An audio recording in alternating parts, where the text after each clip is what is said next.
갤럭시 S25 엣지 사전 구매해서 일주일 정도 조금 넘게 사용해보고 있습니다. 이 제품 생각보다 관심 갖는 분들이 많으시더라고요. 어떤 분들은 디자인이 너무 예뻐서 안 살 수가 없다라고 하시는 분들도 있고, 또 딴 건 몰라도 무조건 얇고 가벼워졌기 때문에 그냥 무조건 샀다는 사람들도 있고요. 아니면 그와 반대로 가격 차이 별로 없이 성능만 좀 다운된 거라서 별로 메리트가 없다는 분들도 있고요. 솔직히 디테일하게 들어가면 플러스 모델과 미세하게 차이는 있다곤 하지만 거의 똑같죠. 뭐 프로세서나 뭐 기능이나 AI 기능들이나 다 사용할 수가 있습니다. 그 와중에 달라진 몇 가지, 두께를 얻은 대신에 포기한 여러 가지 기능들 많이들 궁금하실 거예요. 실제로 써봤을 때 어떤지. 자, 그래서 오늘은 이 갤럭시 S25 엣지 실제로 써보고 많은 분들이 궁금해하시는 부분들만 정리해서 빠르게 한번 말씀드려 볼게요. 무슨 소리예요? 자, 가장 먼저 외관과 무게. 사실 디자인은 깔끔하긴 한데 기존 모델에서 뭐 확 바뀌거나 뭔가 확 달라졌거나 이런 느낌은 없어서 뭐 엄청 이쁘다 막 이런 느낌은 뭐 사실 개인적으로 저는 없어요. 단지 두께가 얇아진 게 확 티가 나니까 볼 때마다 잡을 때마다 와 하는 그런 느낌은 있습니다. 더군다나 제가 울트라랑 아이폰도 같이 쓰고 있어서 더 그렇게 느낄 수도 있는데요. 이 엣지를 잡을 때마다 진짜 놀라울 정도로 얇기는 합니다. 진짜 잘 만들었어요. 자, 그러면 두께가 얇아져서 그립감이나 사용감이 더 좋아졌을까요? 아니요. 솔직히 두께 때문에 뭐 휴대성이 유난히 좋아졌다거나 그립감이 확 달라졌다거나 뭐 그런 느낌은 딱히 없었습니다. 일단은 디스플레이 크기가 플러스랑 동일하기 때문에 뭐 실사용에서의 차이가 그렇게 확 느껴지진 않은 것 같고요. 특히나 여기서 케이스를 끼우면 더 차이가 느껴지진 않죠. 거기다가 카톡 티는 그대로거든요. 이 케이스가 카메라 두께만큼 올라오게 되기 때문에 막상 껴보면 별로 차이가 없는데 이렇게 느껴지실 수가 있어요. 그러다 보니까 두께는 정말 잘 나왔는데 주머니에 넣고 빼고 이렇게 들고 다니고 할 때 드라마틱한 어떤 차이라든지 편리함이라든지 이런 걸 느끼지는 못했어요. 근데 여담이지만 카톡티 여기 이 부분이 살짝 홈이 있거든요. 요 카메라 요 옆에 사이에 쓰다 보니까 여기에 먼지가 좀 끼긴 하더라고요. 뭐 신경 안 쓰면 그만이긴 한데 유난히 요 홈에 잘 들어가요, 먼지가. 자, 그렇지만 무게가 가벼운 건 정말 큰 장점입니다.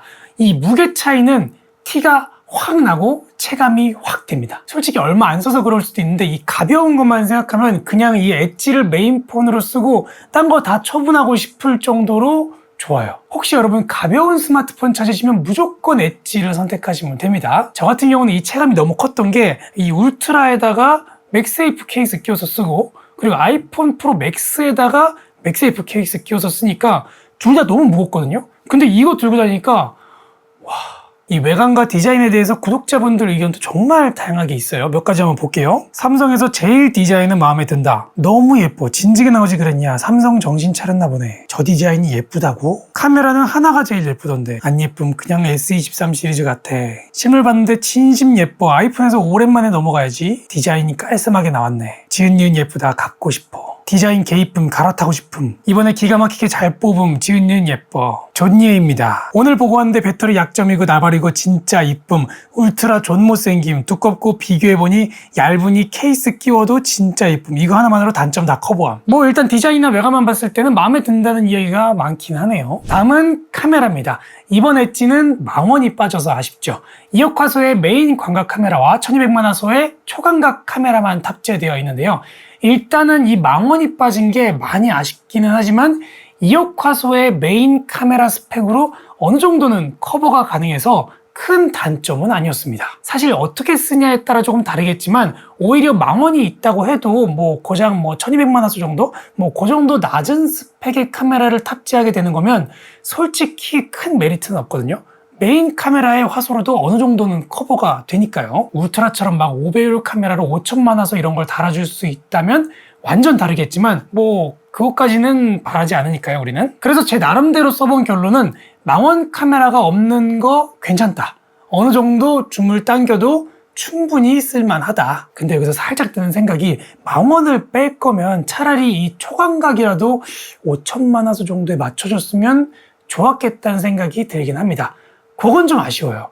이 가격에 그 정도는 가능하지 않았을까? 다음은 많이들 궁금해하시는 배터리 타임, 실제 체감은 어떤가? 네, 갤럭시 S15 엣지 배터리의 경우에는 3900mAh가 탑재되어 있어서 디스플레이가 더 작은 갤럭시 S15 기본 모델보다도 100mAh가 더 적은데요.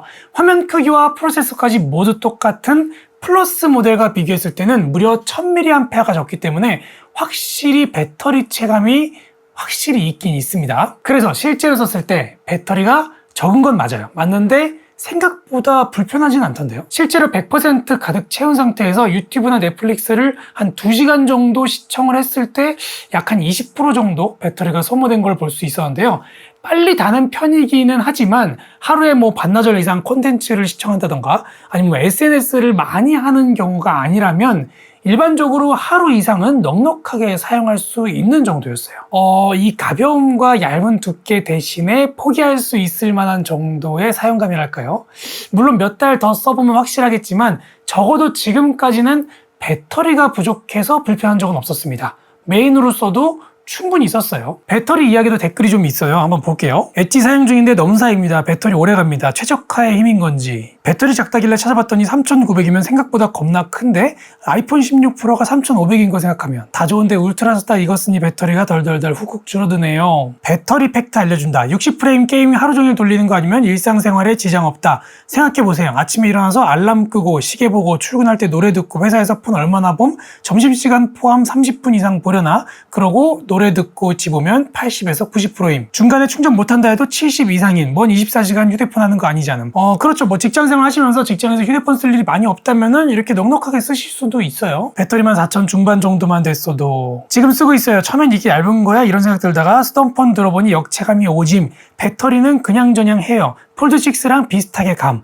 사진 잘 나오. 배터리 생각보다 오래가고 디자인 간지나고 진짜 사고 싶음. 네, 갤럭시 S15 엣지 실제로 일상생활에서 사용해보면서 많은 분들이 궁금해하실 만한 부분들을 한번 빠르게 정리해봤습니다. 전체적으로 반응이 굉장히 좋아요. 확실히 이 두께랑 무게가 스마트폰을 선택하는데 정말 가장 큰 요인이 된다는 걸 체감할 수 있는 모델인 듯 하네요. 혹시 지금 이미 갤럭시 S25 엣지 지금 사용 중이신 우리 구독자분들 계시다면 실제로 어떠신지 계속해서 남겨주시면 조금 더 많은 도움이 될 것 같습니다. 자, 그럼 저는 다음 영상에서 더 다양한 정보들로 찾아뵙도록 하겠습니다. 감사합니다. 안녕.